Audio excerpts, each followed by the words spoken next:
Hey everyone, welcome back to our channel. If you love diving deep into theology, philosophy, and biblical studies, you're in the right place. Today, we're tackling what might be the greatest mystery of humanity, a topic that has puzzled theologians, scholars, and believers for centuries. But before we jump in, don't forget to like this video. It really helps the channel grow. Share it with your friends and family, because this discussion is too important to keep to yourself. Comment below with your thoughts. What do you think about this mystery? Do we truly have free will, or is everything predestined? Let's talk about it. Today, we'll explore some deep questions. Why do people make the choices they do? What leads one person to faith and another to rejection? Are our destinies predetermined by God, or do we have true freedom in our decisions? This discussion is not about attacking beliefs, but about honestly exploring one of the most perplexing dilemmas of theology. I have my own perspective, but I still wrestle with these questions, just like many of you do. So let's get started. Predestination versus free will, a theological debate. One of the most debated topics in theology is the question of predestination versus free will, a discussion that dates back centuries and has shaped different Christian doctrines.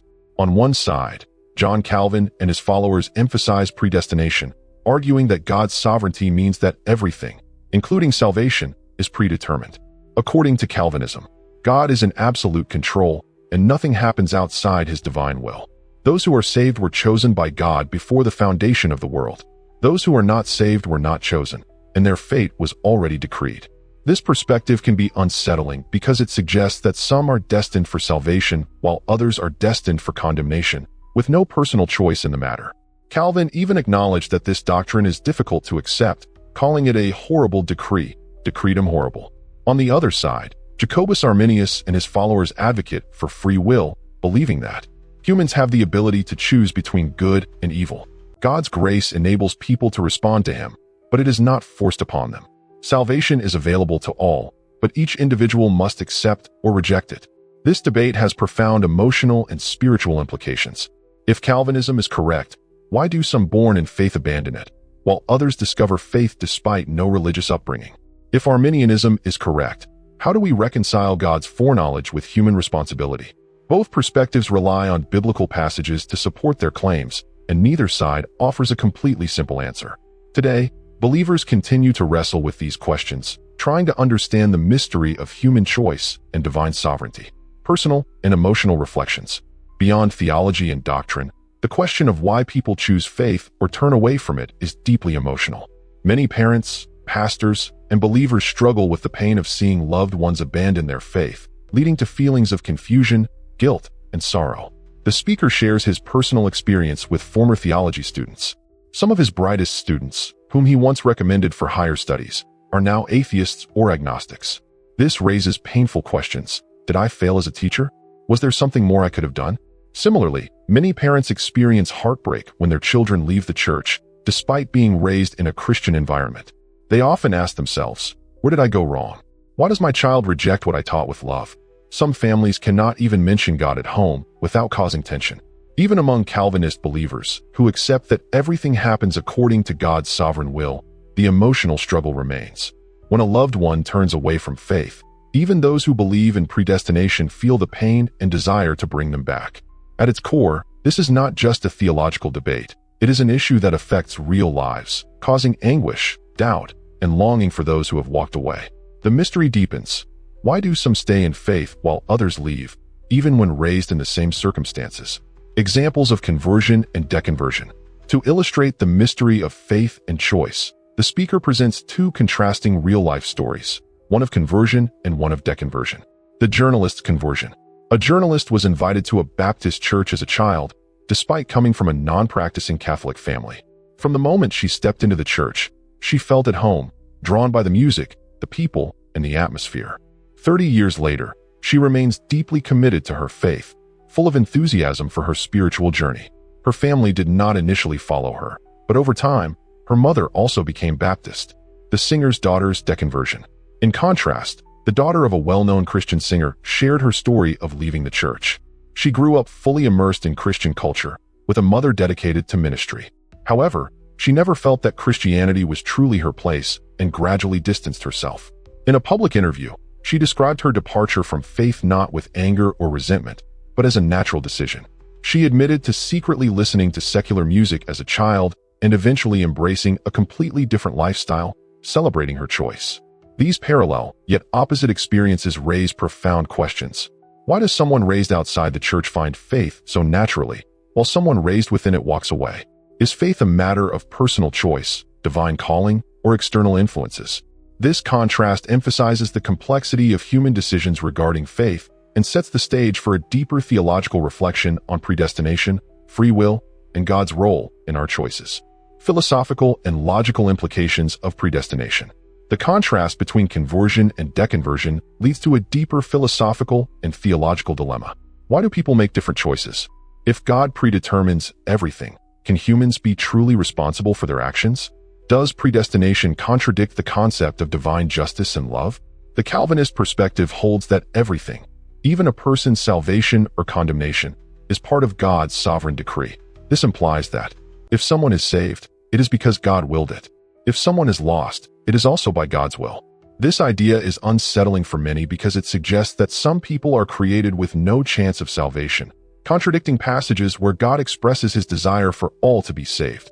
1 Timothy 2 verses 4 and 2 Peter 3:9. Even John Calvin himself admitted that the doctrine of predestination is a horrible decree, decretum horrible, acknowledging the moral difficulty of this belief. In contrast, Arminian theology argues that God's foreknowledge does not mean predestination. Just because he knows the future does not mean he forces it to happen. Humans have real free will, and their choices determine their destiny. This raises logical contradictions within the Calvinist framework. If humans are totally depraved and incapable of choosing good, how did Adam, who was created good, choose evil? If God determined Adam's fall, does that make God the author of sin? The discussion becomes even more complex when comparing God's actions with good and evil. God cannot choose evil because his nature is absolute goodness. Satan cannot choose good because his nature is entirely evil. If humans inherit a sinful nature, can they truly choose salvation without divine intervention?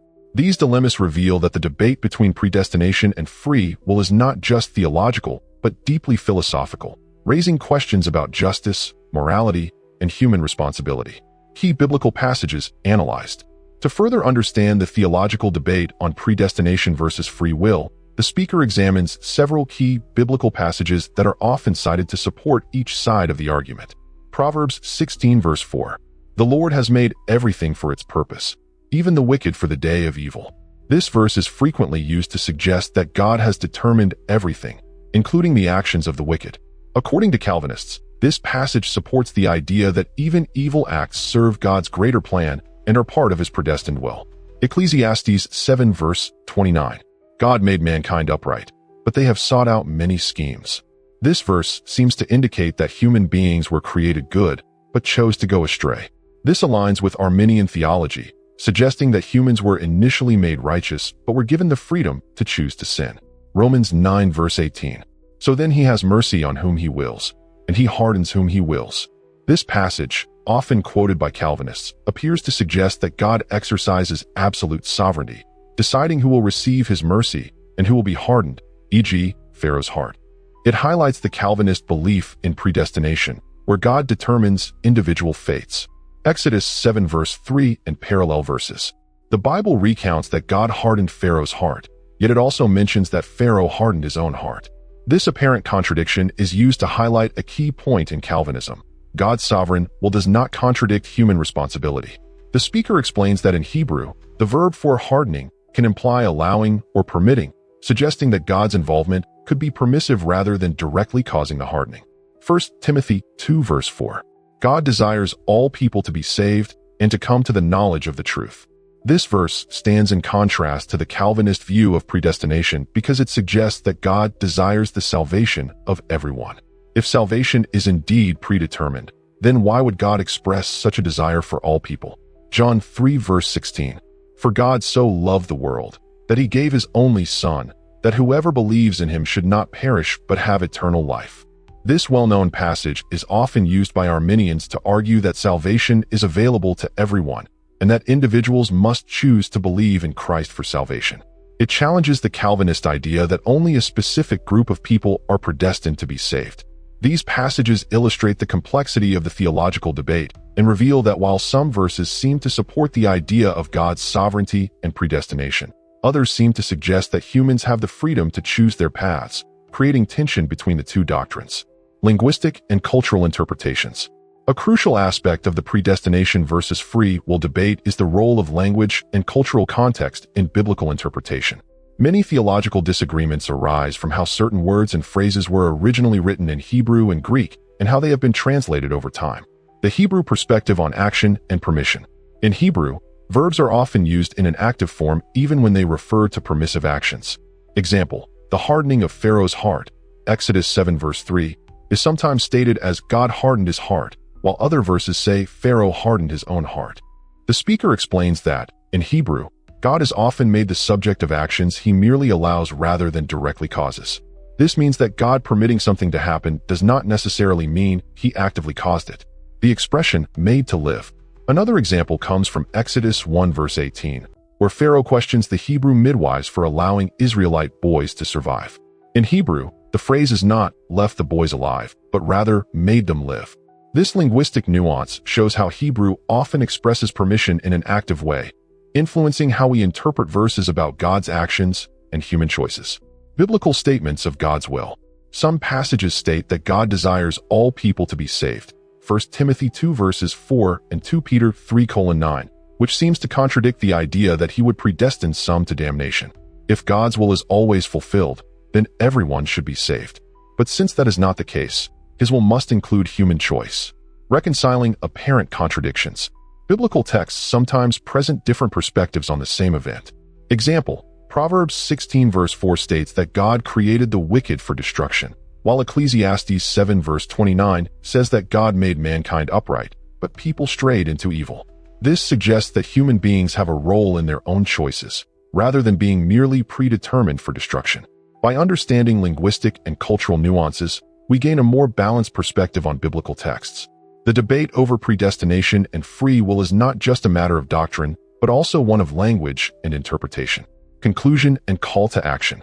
We've explored one of the greatest mysteries of theology. Why do some choose faith while others turn away? Is everything predestined by God, or do we have true free will? While the debate continues, one thing is clear. This question affects all of us, shaping how we understand faith, salvation, and even our personal journeys. But this is just the beginning.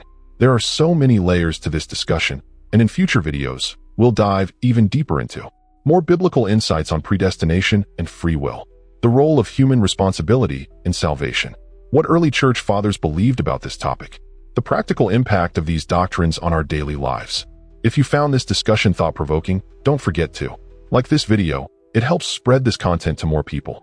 Share it with your friends and family. These are conversations worth having. Comment below, what do you think? Do we choose our path, or is it already written? Your engagement fuels this channel, allowing us to create more in-depth content on topics that truly matter.